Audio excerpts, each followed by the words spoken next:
Olá, que bom que você está aqui. Eu sou a doutora Andréa Vermont, psicanalista, filósofa e doutora em neurociências, e para mim é uma honra ter você aqui comigo. A essa altura, você já deve estar sabendo que no dia 15 de dezembro nós vamos reabrir a nossa oferta de Black Friday, com inúmeras soluções, só que dessa vez com a opção boleto. Nesse aulão do dia 15 de dezembro, nós vamos conversar muito, vamos falar muito de psicanálise, vai ser um aulão também terapêutico, você vai ter oportunidade de experimentar essa metodologia. Mas antes desse aulão, eu gostaria que você ficasse aqui até o final, para a gente trocar uma ideia e você sentir se a psicanálise, se essa metodologia e até se a doutora Andréa Vermont e o Instituto Andréa Vermont fazem sentido para você. Hoje de manhã, eu ouvi uma reportagem muito interessante e essa reportagem mexeu muito comigo. Aliás, eu sou uma pessoa muito reflexiva e às vezes coisas pontuais me levam longe na reflexão. E os meus alunos acabam ficando assim também. Pessoas extremamente reflexivas com o ordinário do dia a dia. Hoje de manhã eu ouvi no Bom Dia Brasil sobre uma palmeira. Uma palmeira que veio do Rio de Janeiro há 70 anos atrás. Ela veio do Sri Lanka e do sul da Índia. Essa palmeira se chama Palmeira Talipô. É linda demais, porque a história dela é maravilhosa. Ela demora 70 anos. Ela fica crescendo, se nutrindo, ficando forte, para uma única vez na vida ela florescer. Ela gasta energia por 70 anos, de 50 a 70, para que quando ela estiver aflorada, a florada seja gigante, linda e o maior tempo possível. Mas a florada dela dura pouquíssimas semanas.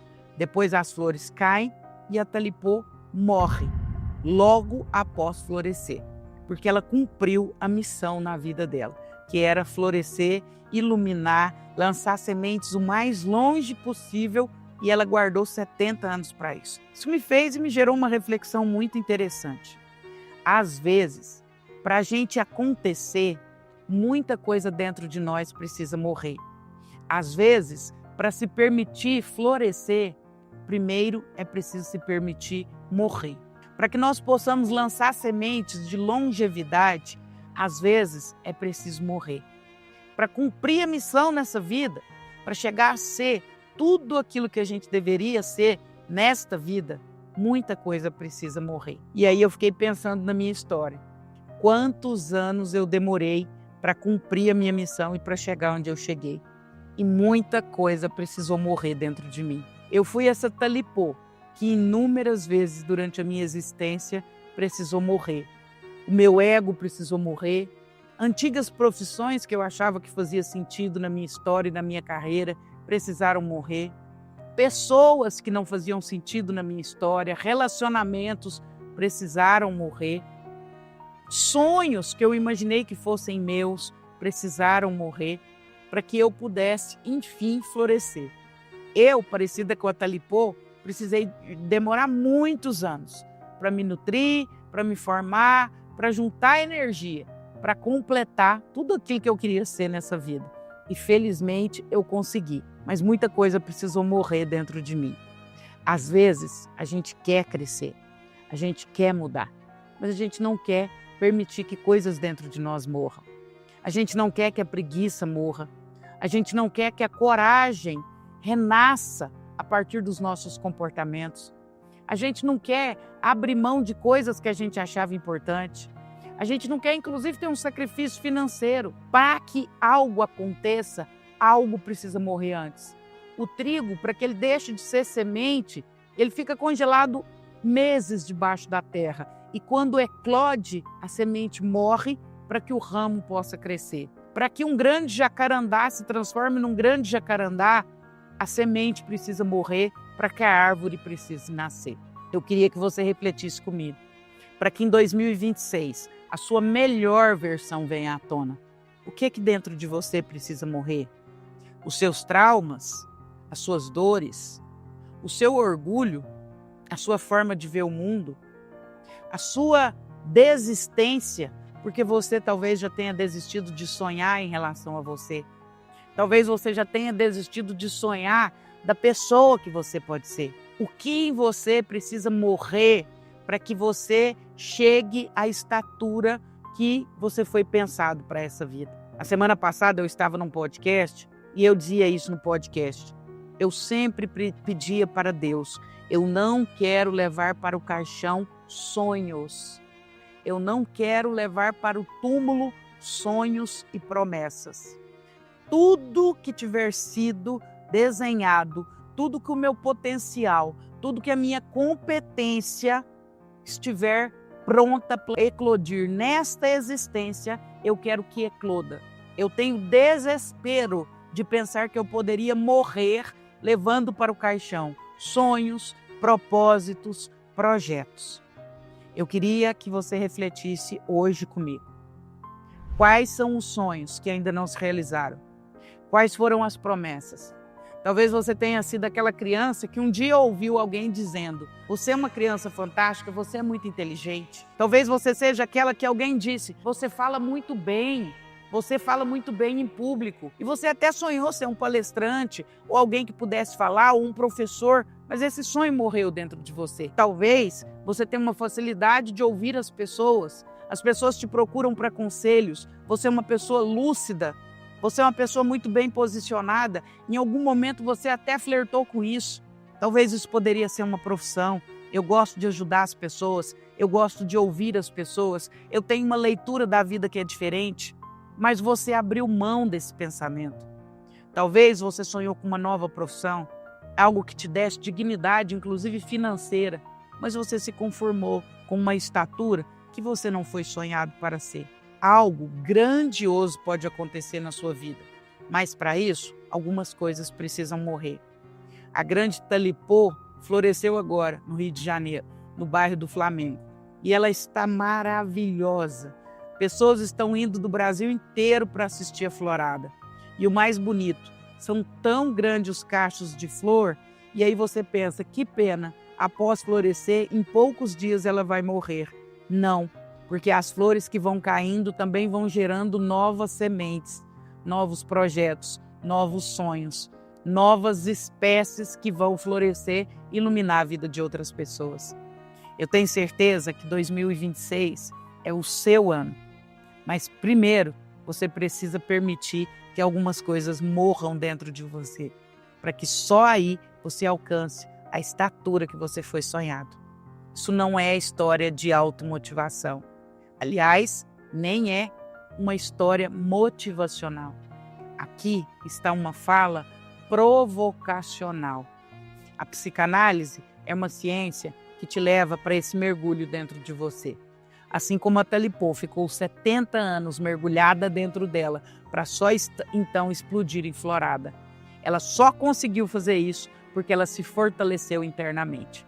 Você só vai ser tudo o que você pode ser nessa vida se você primeiro mergulhar dentro de você. A beleza do nosso curso de formação em psicanálise é que antes dele se formar psicanalista, ele transforma pessoas. E esse é o meu maior orgulho. Esse é um curso que transforma vida, pessoas e família. Eu espero que a psicanálise esteja te atingindo de alguma forma. Eu espero que as minhas falas gerem em você reflexão. E eu espero, sinceramente, que dentro do seu projeto para 2026, nós possamos também caminhar juntos. No dia 15 de dezembro, nós vamos ter um aulão maravilhoso, um aulão de psicanálise. Inclusive, com oportunidades terapêuticas, com exercícios terapêuticos, para que você experimente essa metodologia que é tão linda. Dia 15 de dezembro, online, gratuito. Você não paga nem R$1 para estar conosco, para ouvir sobre psicanálise, para entrar na sua história de vida e também para ter acesso à nossa oferta da Black Friday, que está com 8 soluções a um preço que nós nunca praticamos e não voltaremos a praticar, todos os cursos de forma vitalícia, inclusive a formação em psicanálise e dessa vez com a opção boleto. Então, dia 15/12, às 8 horas da noite, online e ao vivo. Você não pode perder essa oportunidade de estar comigo. Meu coração já está queimando de vontade de estar com você para que a gente possa construir uma nova história e quem sabe juntos. Grande beijo. Atenção! 5 golpes psicológicos secretos que fazem o narcisista implorar por você. E se eu te dissesse que o verdadeiro poder não está em gritar mais alto, mas em silenciar no momento exato? Que o narcisista, esse mestre das máscaras, só teme aquilo que ele jamais poderá controlar. O espelho interno que você aprendeu a manipular em silêncio. Sou Andréia Vermon, psiquiatra, psicoterapeuta e escritora. E há décadas estudo as emoções humanas, a inteligência emocional e os segredos da mente. Hoje quero compartilhar com você o que aprendi em minha prática clínica, em minhas pesquisas e na convivência com milhares de pacientes e leitores. Quantas vezes você tentou confrontar um narcisista com argumentos, gritos ou lágrimas e, no fim, se viu engolido por um vazio maior ainda? E se, ao invés de enfrentá-lo de frente, você simplesmente acionasse forças invisíveis dentro dele que o fariam se curvar, implorar, sem sequer entender por quê? Aprendi ao longo dos anos que aquilo que você nega te submete, aquilo que você aceita te transforma. Mas e se você pudesse ir além da aceitação? E se houvesse golpes mentais invisíveis, mas precisos, como bisturis, capazes de ferir o ego narcisista sem que você tocasse nele? A mente dele, tão confiante em seus jogos, não está preparada para uma contraofensiva que nasce do inconsciente, das sombras que ele se recusa a olhar, mas que você aprenderá a acionar. Este vídeo não é sobre vingança.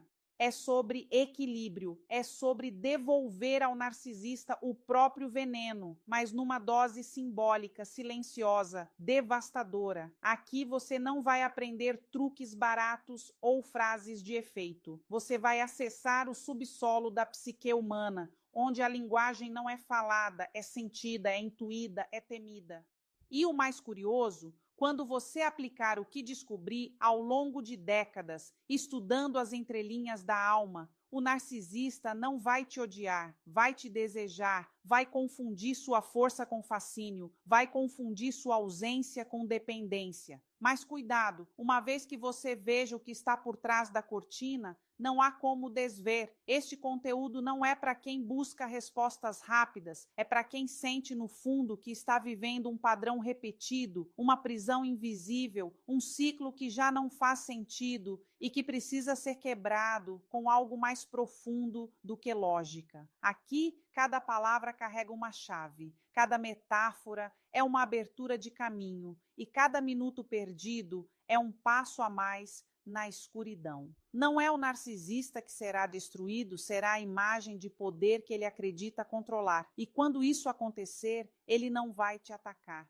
Ele vai implorar por algo que nem ele sabe nomear, porque você terá tocado algo que nenhuma vítima jamais ousou, acessar o arquétipo sombrio do seu próprio reflexo. E se ainda há dúvidas, é porque o jogo já começou e você está no centro dele. Há dores que não gritam, elas se escondem por trás de sorrisos treinados, de frases ensaiadas, de uma independência que só existe por fora. Você se acostumou a suportar, a calar, a tentar entender o que nunca teve lógica. E é aí que o narcisista floresce no seu esforço para manter o equilíbrio dentro de um terremoto que não começou em você. Mas aprendi em minha prática clínica que aquilo que você tenta curar no outro, sem antes atravessar em si mesma, se volta contra você. E é por isso que o narcisista não foi o começo, ele foi o espelho, um reflexo distorcido de uma ausência que você já carregava antes dele chegar. Talvez ninguém tenha te ensinado que o amor também pode ser um campo de guerra e que às vezes quem fere não é o grito, é o silêncio calculado, é o sumiço na hora exata em que você mais precisava ser vista. O narcisista não te escolheu por acaso, ele pressentiu no seu olhar uma fome emocional que ele podia controlar. E você, sedenta por migalhas de afeto, confundiu manipulação com paixão. Acontece com os que sentem demais. E foi justamente aí que ele se instalou, não porque você é fraca, mas porque ainda não sabia reconhecer o poder que tem. Observei em milhares de casos que tudo o que não enfrentamos em nosso inconsciente retorna como destino. E é assim que o narcisista entra como destino, como coincidência, como a pessoa certa na hora errada. Mas ele não veio por acaso. Ele veio para tocar na sua ferida mais antiga, aquela que você tentou enterrar sob a rotina, o trabalho, as redes sociais e as distrações. A presença dele ativa o que há de mais profundo em você, a sensação de abandono. E enquanto você tenta consertar a relação, o que está tentando, na verdade, é consertar algo dentro de si mesma. Mas ninguém cura o outro tentando sangrar por ele. O jogo que ele joga não é sobre amor, é sobre domínio. Ele te empurra ao limite para ver até onde sua alma pode se esticar sem romper. E você vai cedendo primeiro nos detalhes, depois nos princípios, até esquecer quem era antes de tudo isso começar. A cada chantagem emocional disfarçada de carinho, a cada volta teatral, depois de um afastamento cruel, ele reprograma o seu centro. Você começa a medir o seu valor pelo humor dele, pelo afeto dele, pelo olhar dele. E aí, quando você menos espera, está implorando para ser escolhida por alguém que nunca te enxergou de verdade. Mas há um ponto em que o inconsciente grita mais alto, um momento silencioso, mas absoluto, onde algo dentro de você diz basta. E não é um basta de raiva, é um basta de despertar. É quando você entende que a dor que ele provoca é só uma camada visível de algo muito mais antigo, algo que vem da sua infância, da sua história, dos silêncios da sua alma. É aí que o verdadeiro golpe começa, não contra ele, mas contra o padrão, contra a repetição, contra o autoabandono disfarçado de lealdade. Ao longo de minha carreira, identifiquei isso como o processo de individuação. O instante em que a alma, cansada de se fragmentar por outros, decide voltar para casa. Nesse processo, o narcisista se torna irrelevante, não porque ele mudou, mas porque você mudou o eixo. Você deixa de ser satélite da dor dele e volta a orbitar seu próprio centro. E é justamente aí que o poder inverte. Quando você para de implorar, ele começa. Quando você deixa de correr atrás, ele se desespera, porque o combustível do narcisista nunca foi o amor, foi o controle, e você acaba de quebrar o código invisível que sustentava o jogo. Mas cuidado, ele vai sentir, vai perceber que perdeu o domínio sutil que exercia sobre a sua alma e vai tentar voltar. Não por arrependimento, mas por desespero. Vai usar tudo. Promessas, lembranças, gatilhos, ausências, ele sabe onde dói e não tem pudor de tocar. Mas agora você já não é mais a mesma, porque algo em você foi ativado, algo que não se explica, mas se sente, um instinto ancestral de sobrevivência emocional. E quando isso acontece, ele sente, implora e treme sem entender por quê. E você também não precisa entender, porque algumas forças não são para serem compreendidas, são para serem assumidas. É disso que falamos aqui, dos golpes invisíveis, simbólicos, arquetípicos. Não são gritos, nem confrontos, são presenças internas, são silêncios que não se calam, mas se impõem. São escolhas que não precisam de explicação, apenas de firmeza. Porque o maior golpe psicológico é ser aquilo que o narcisista jamais poderá manipular você inteira.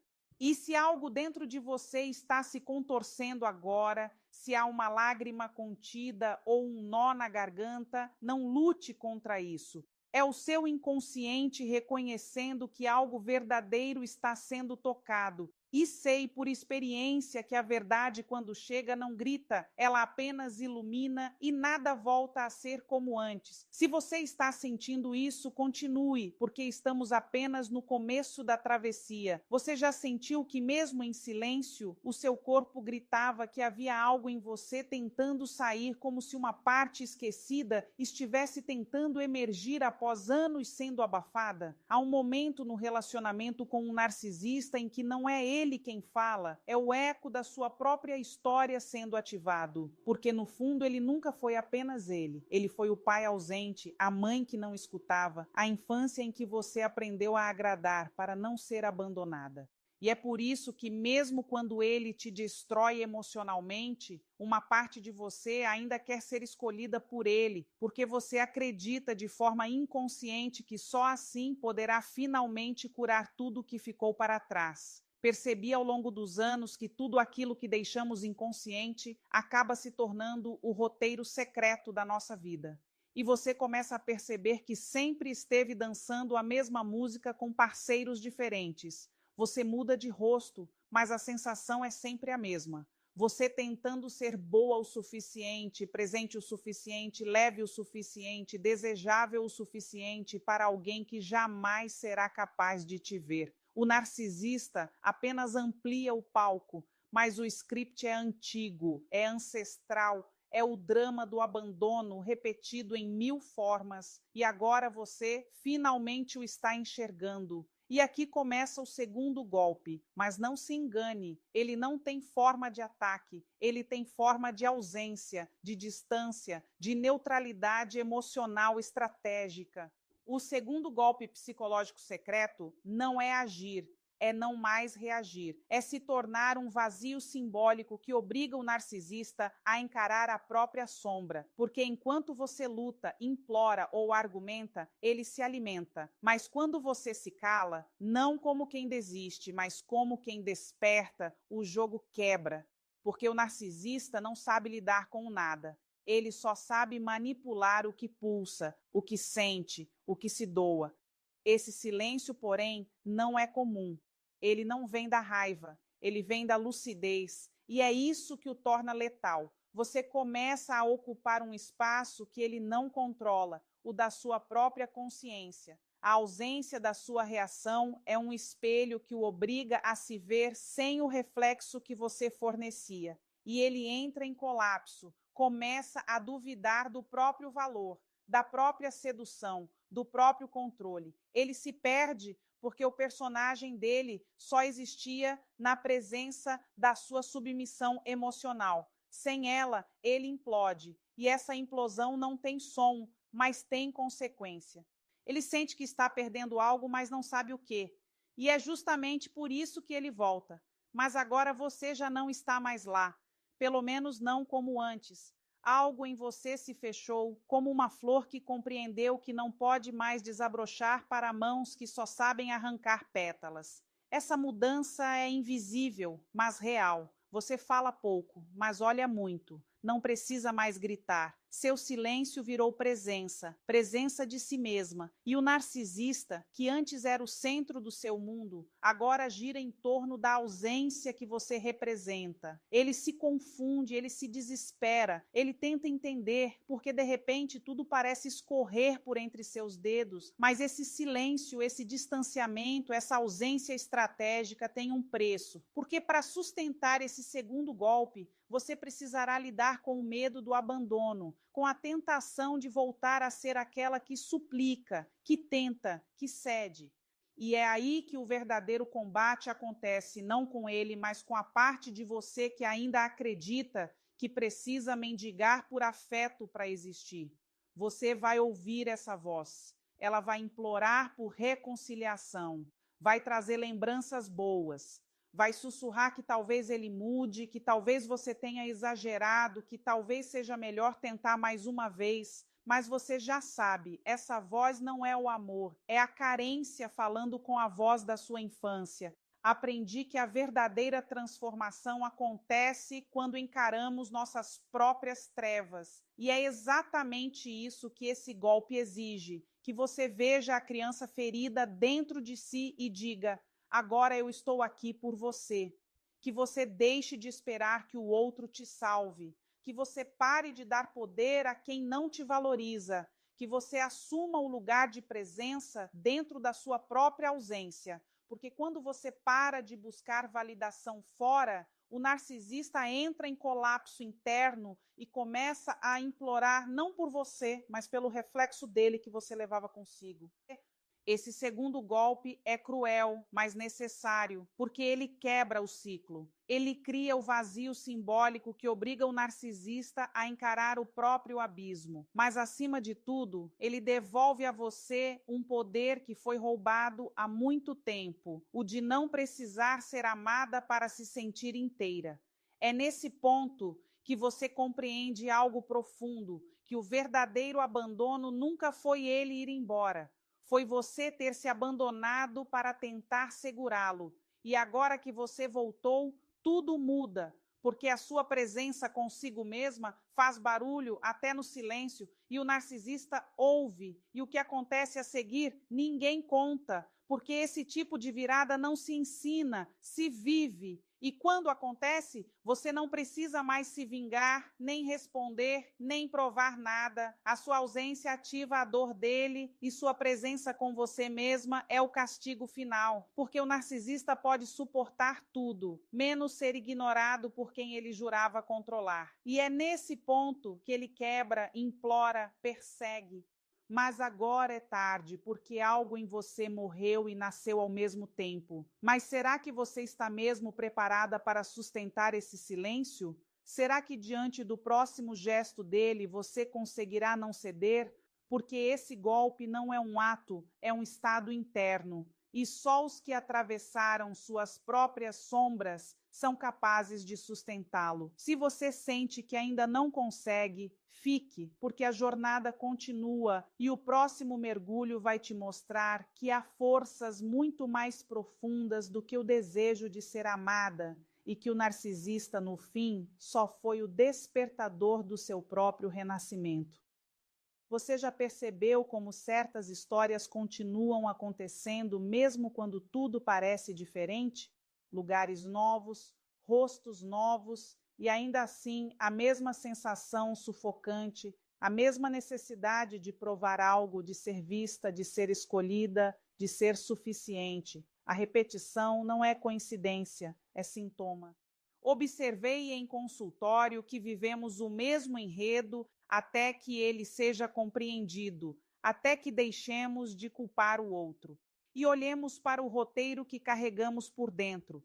E enquanto isso não acontece, seguimos atraindo a mesma dor travestida de novidades.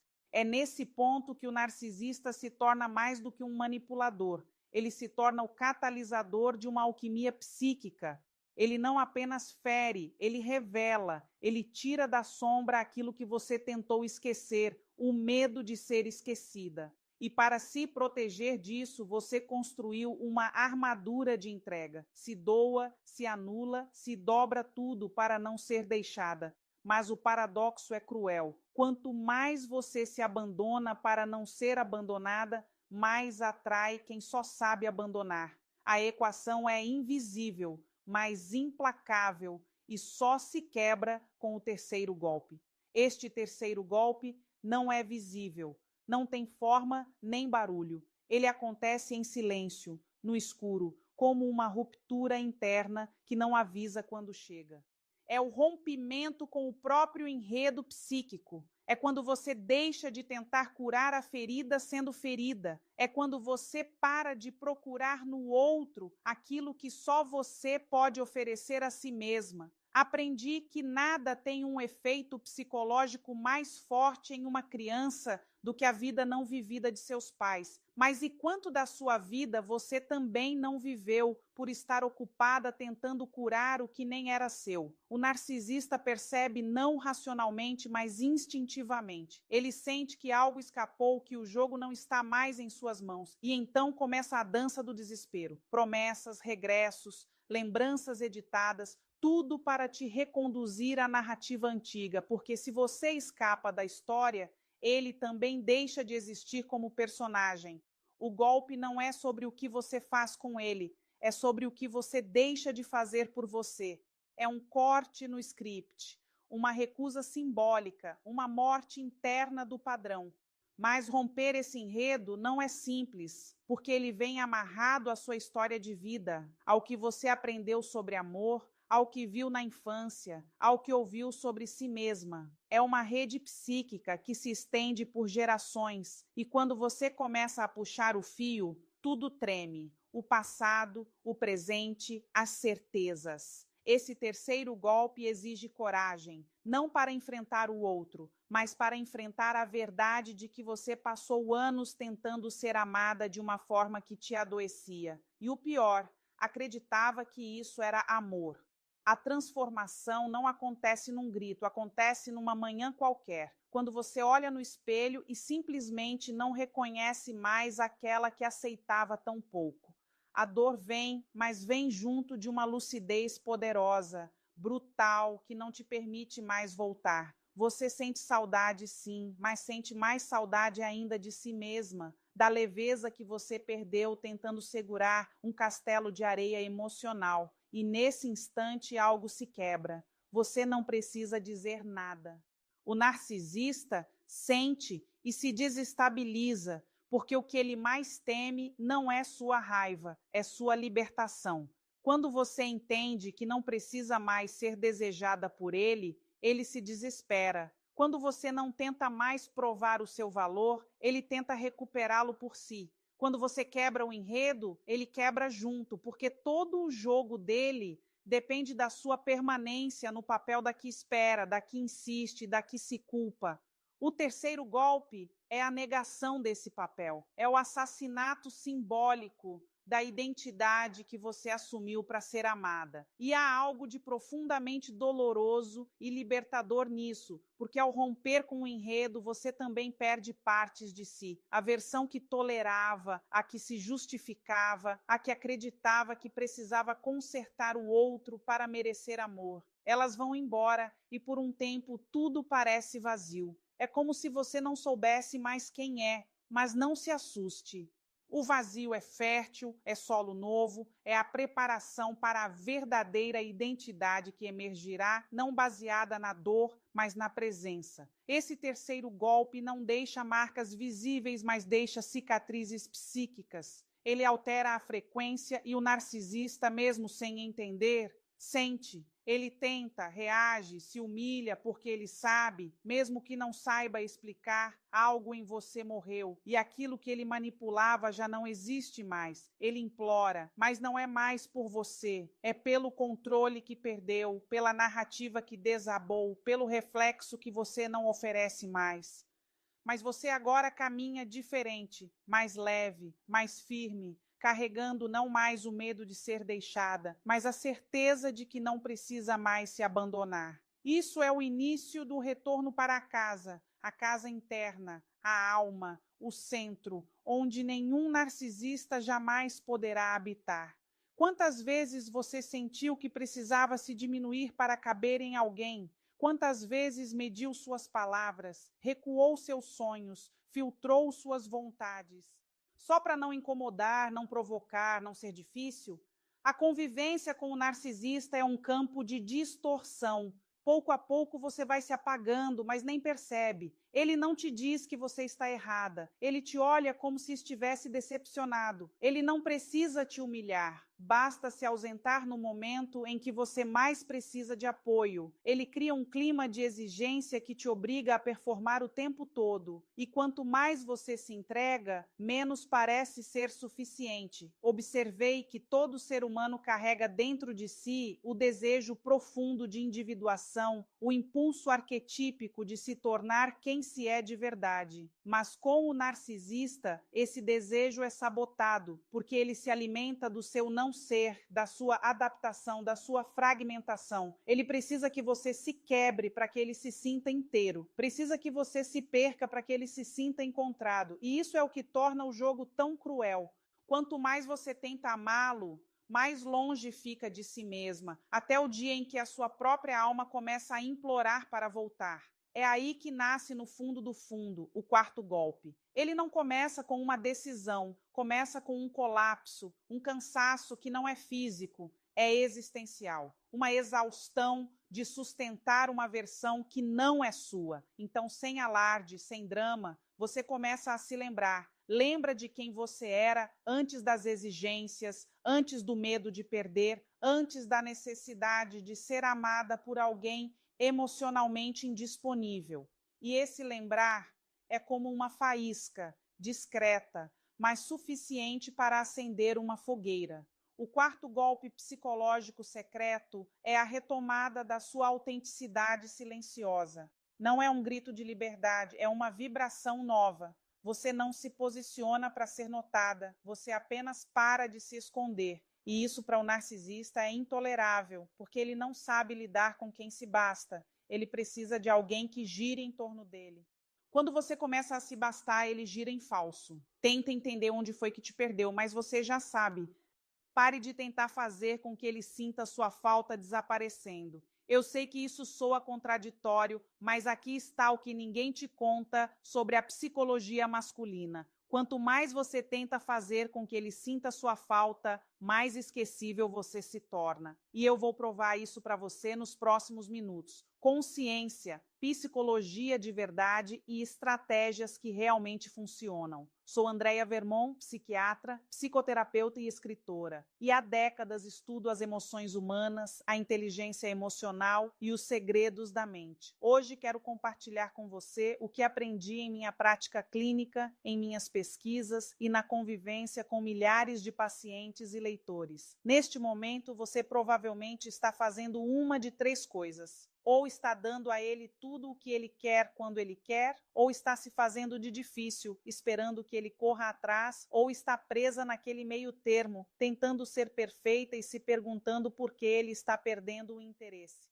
Todas as três abordagens têm uma coisa em comum: estão focadas nele e não em você. Mas e se eu te dissesse que as mulheres pelas quais os homens se apaixonam, aquelas que eles não conseguem esquecer, aquelas que eles perseguem por meses ou até anos depois do término, essas mulheres não estão jogando joguinhos. Elas operam dentro de uma estrutura psicológica completamente diferente. E ao final deste vídeo, você saberá exatamente qual é essa estrutura e como usá-la. Eis a verdade que vai mudar tudo para você. Os homens não sentem falta de mulheres que tentam ser sentidas. Eles sentem falta de mulheres que criam dependência emocional. Há uma diferença enorme e entender isso transformará a maneira como você aborda cada interação com ele a partir de agora.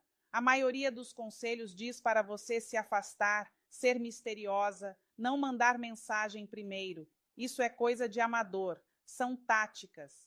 O que vou te ensinar hoje é guerra psicológica, mas do tipo elegante, do tipo em que ele nem percebe o que está acontecendo. Ele só sabe que precisa mais de você. Então, se você está cansada de se perguntar se ele está pensando em você, se já se cansou de analisar as mensagens dele em busca de significados ocultos, e se quer saber como é ter um homem que realmente anseia pela sua presença, então preste atenção em cada palavra que vou dizer, porque vou te mostrar exatamente como reprogramar o cérebro dele para associá-la a sentimentos que ele não consegue encontrar em num outro lugar.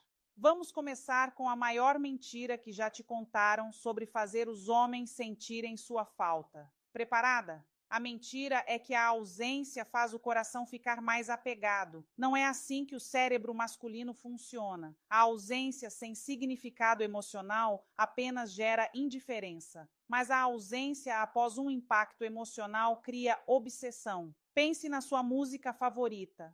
Você não sente falta do silêncio, você sente falta daquela melodia específica, daquela letra, da maneira como ela te faz sentir. Isso é a impressão emocional e é o segredo para fazer um homem sentir tanta falta de você que ele não consegue se concentrar em mais nada. Eis o que realmente acontece no cérebro dele quando você desaparece sem criar essa impressão emocional.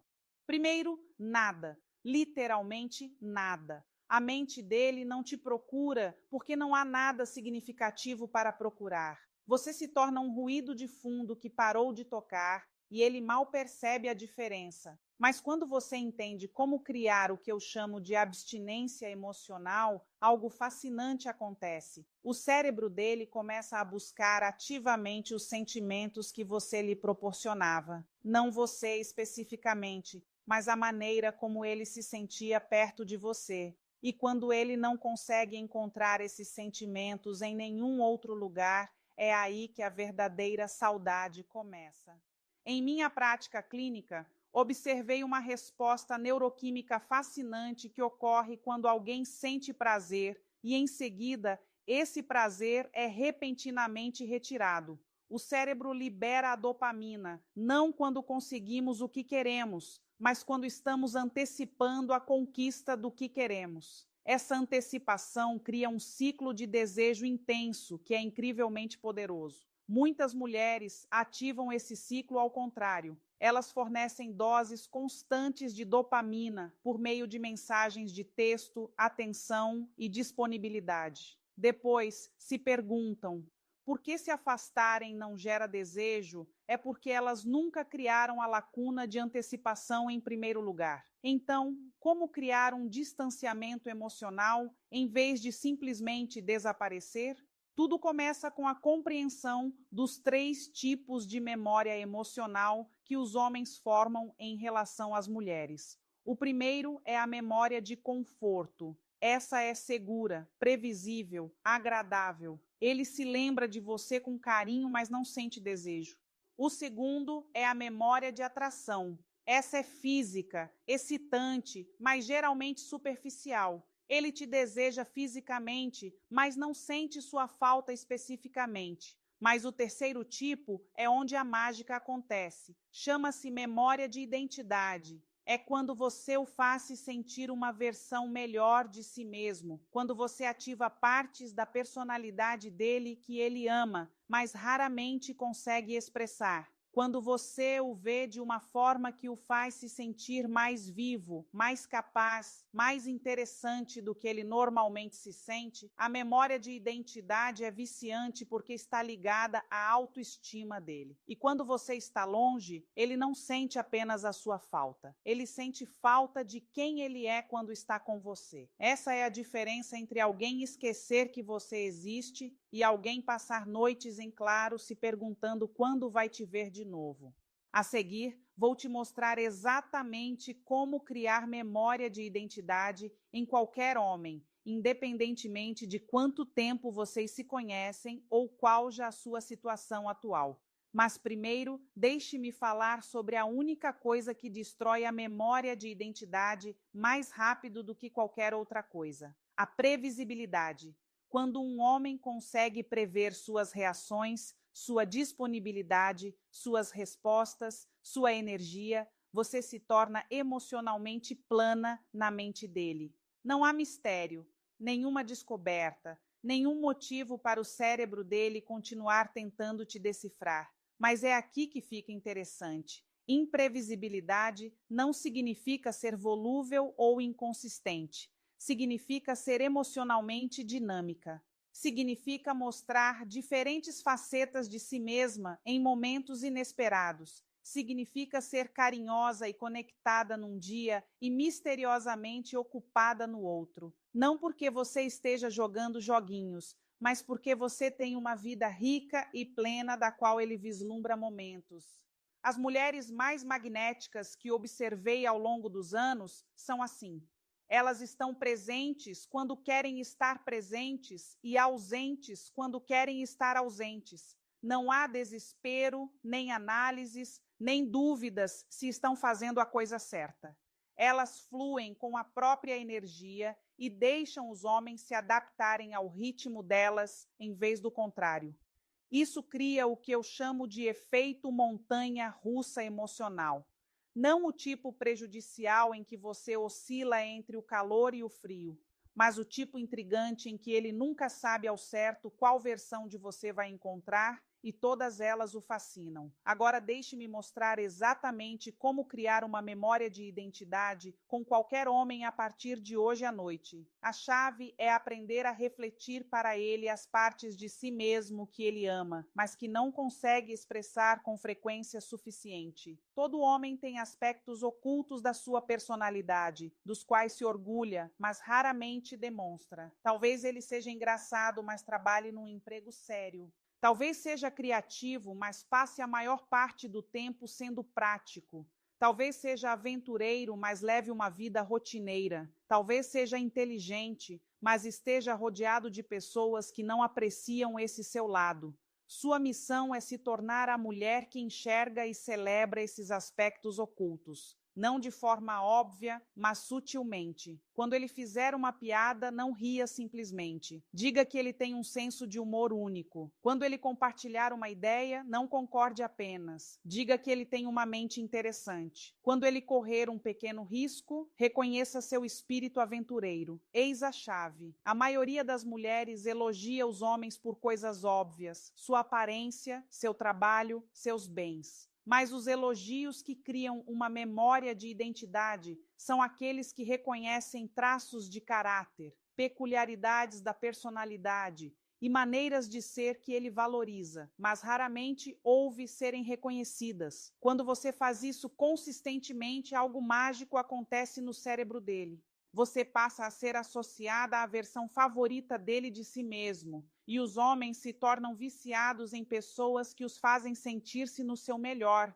Mas aqui está a parte crucial que a maioria das mulheres ignora. Depois de criar essa memória de identidade, depois de mostrar a ele essa versão dele, você precisa criar espaço para que ele sinta falta dela. Você não pode estar disponível o tempo todo para lhe proporcionar essa sensação. É aí que entra o distanciamento emocional. É aqui que a ausência estratégica se torna poderosa. Não uma ausência aleatória, nem uma ausência manipuladora, mas um espaço intencional que permite que a impressão emocional que você criou ecoem na mente dele. Vamos falar sobre a arte da presença e ausência estratégicas. Não se trata de desaparecer aleatoriamente ou se fazer de difícil. Trata-se de entender o ritmo emocional e usá-lo para criar uma atração psicológica quase irresistível.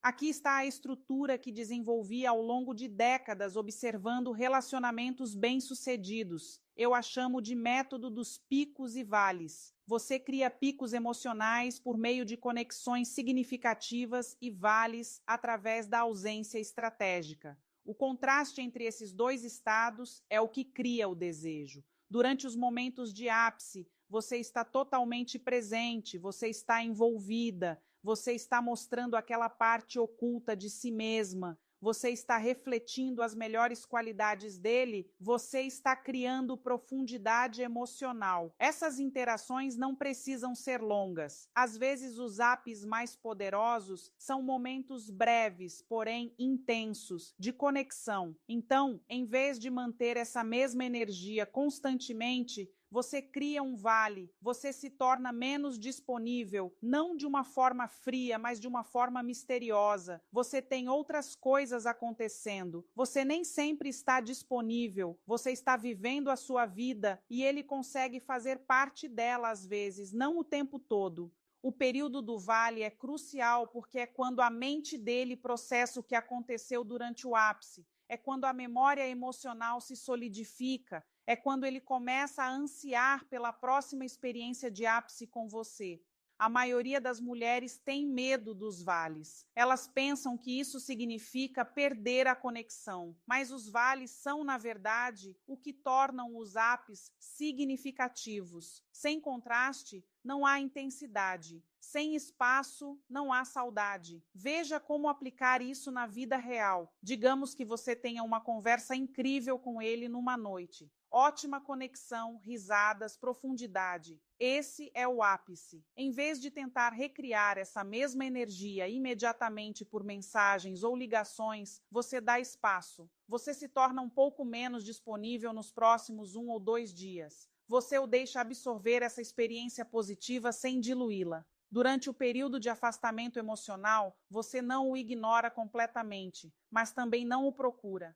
Você se mantém neutra, mas receptiva quando ele entra em contato. Você está focada na sua própria vida. Você cria um mistério sobre o que está fazendo e com quem está. O que acontece durante esse período é fascinante. O cérebro dele começa a reproduzir a experiência do ápice. Ele começa a se perguntar quando isso acontecerá novamente. Ele começa a pensar no que você está fazendo. A memória emocional de como ele se sentiu bem com você começa a se intensificar porque não está sendo diluída pelo contato constante. Agora vamos falar sobre táticas específicas para criar esse distanciamento emocional em diferentes situações, começando pelas mensagens mensagens de texto, porque é aí que a maioria das mulheres se sabota sem perceber.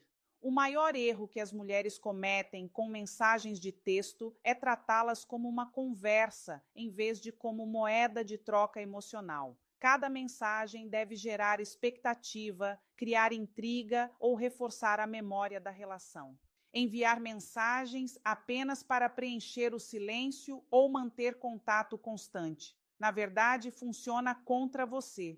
Aqui está uma estratégia poderosa para mensagens de texto. Em vez de perguntar como foi seu dia, tente algo como: acabei de pensar em algo que você disse ontem. Ficou na minha cabeça.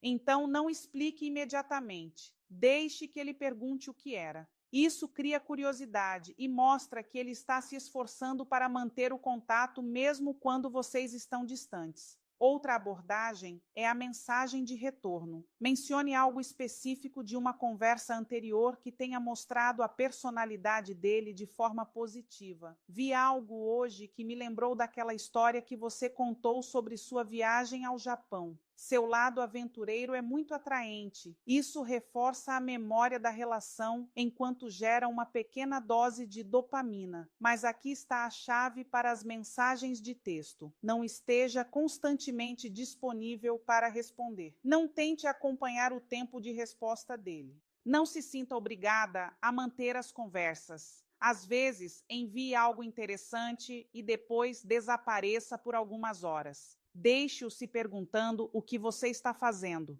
Isso não significa ser rude ou jogar joguinhos. Significa ter uma vida além do celular. Significa valorizar seu tempo e energia. Significa entender que a disponibilidade imediata diminui o seu valor percebido na mente dele. Agora vamos abordar o elefante na sala. E se você já estiver disponível demais, e se você for a primeira a mandar mensagem, sempre respondendo imediatamente, sempre sendo prestativa, é possível reverter isso? Com certeza. Mas isso requer uma mudança estratégica que pode parecer desconfortável no início. A chave é criar o que eu chamo de quebra de padrão. Você precisa quebrar o ritmo previsível que estabeleceu e criar curiosidade sobre a mudança. Veja como fazer isso sem ser dramática ou óbvia. Comece diminuindo gradualmente sua disponibilidade. Não passe de mandar mensagens o dia todo para um silêncio absoluto. Isso é muito brusco e provavelmente terá o efeito contrário. Em vez disso, torne-se um pouco menos responsiva gradualmente. Se você costuma responder em 5 minutos, comece a demorar 30. Se você costuma mandar mensagem de bom dia primeiro, às vezes pule essa etapa. Se você está sempre livre quando ele quer sair, comece a ter outros planos ocasionalmente. O objetivo é criar uma sutil confusão na mente dele. Ele deve começar a se perguntar por as coisas parecem diferentes, mas sem conseguir identificar exatamente o que mudou. Essa confusão cria envolvimento mental, e o envolvimento mental é o primeiro passo para o desejo.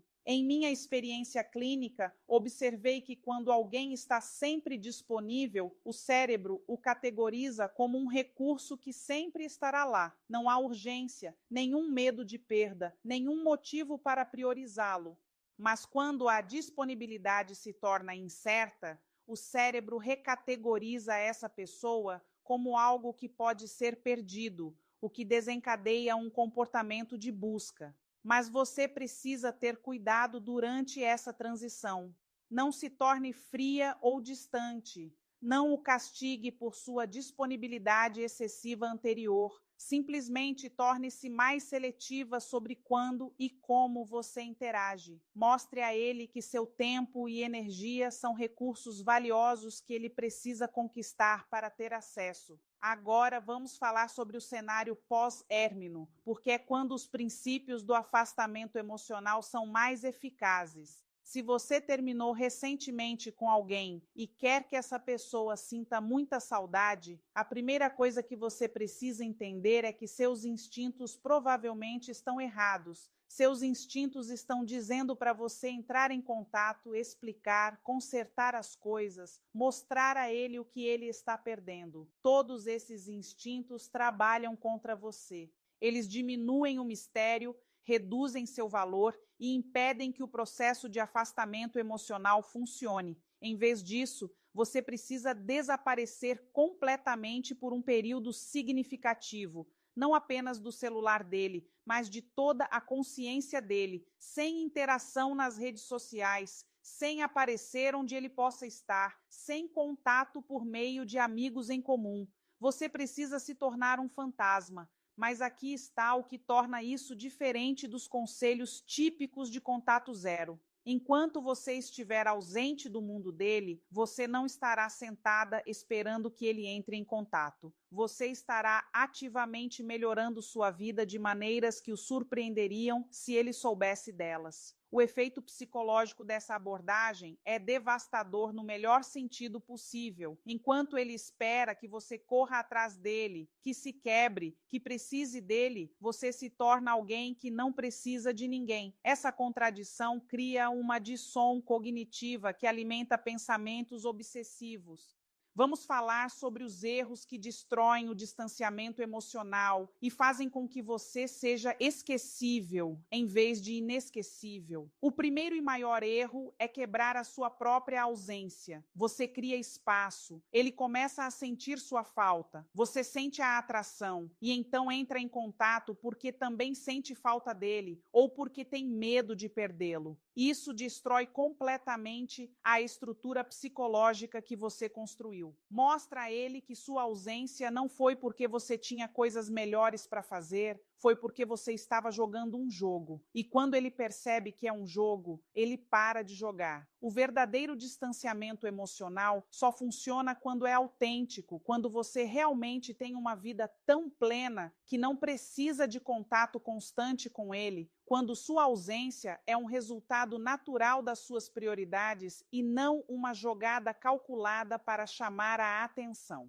O segundo erro é ser inconsistente com a sua energia quando você interage com ele. Que você criou espaço e ele entra em contato, não seja fria ou severa, seja carinhosa, mas breve, seja agradável, mas não insistente demais. Mostre que você está feliz em receber notícias dele, mas que não está desesperada por sua atenção. Outro erro crucial é negligenciar o seu próprio desenvolvimento durante os períodos de ausência. Se você está criando espaço, mas passa esse tempo obcecada por ele, stalkeando suas redes sociais, analisando o seu comportamento, você ainda está energeticamente disponível para ele? Você ainda está naquela frequência desesperada e carente, mesmo que não a expresse externamente? As mulheres mais magnéticas que observei ao longo dos anos usam seu tempo sozinhas para se tornarem mais interessantes, mais confiantes, mais realizadas. Elas cultivam hobbies, constroem amizades, progridem em suas carreiras, melhoram sua saúde, exploram novos interesses. Quando se reconectam, são genuinamente mais atraentes porque cresceram. Agora vamos falar sobre a mentalidade que torna tudo isso fácil em vez de exaustivo. As mulheres que naturalmente inspiram obsessão não pensam em inspirar obsessão. Elas pensam em viver bem, elas pensam em honrar suas próprias necessidades, elas pensam em construir uma vida tão plena que qualquer homem que queira fazer parte dela precise agregar valor significativo. Essa mudança de mentalidade transforma tudo. Em vez de se perguntar como faço para que ele sinta minha falta, você começa a se perguntar: como crio uma vida tão incrível que qualquer um sentiria falta de fazer parte dela? Em vez de se concentrar no comportamento dele, você se concentra no seu próprio crescimento. Quando você age com essa mentalidade, o distanciamento emocional se torna natural. Você não está disponível o tempo todo porque tem coisas importantes para fazer.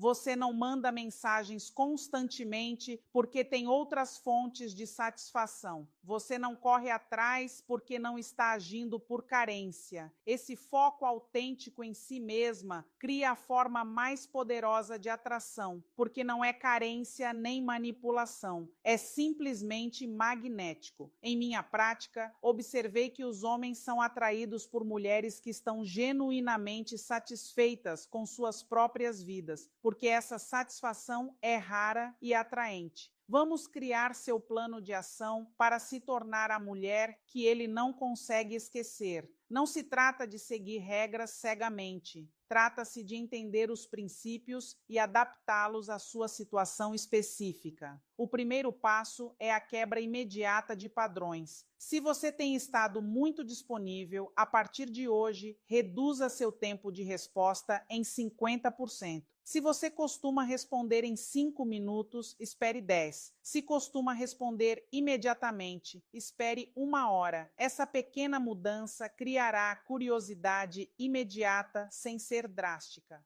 O segundo passo é a auditoria de energia. Analise suas interações com ele na última semana. Quanta da sua energia emocional foi direcionada a ele em comparação com a sua própria vida e objetivos? A proporção não deve ser superior a 30% para ele e 70% para você. Se estiver desequilibrada para o outro lado, você precisa trabalhar nisso. O terceiro passo é criar experiências marcantes. Na próxima vez que interagir com ele, concentre-se inteiramente em criar uma profundidade emocional.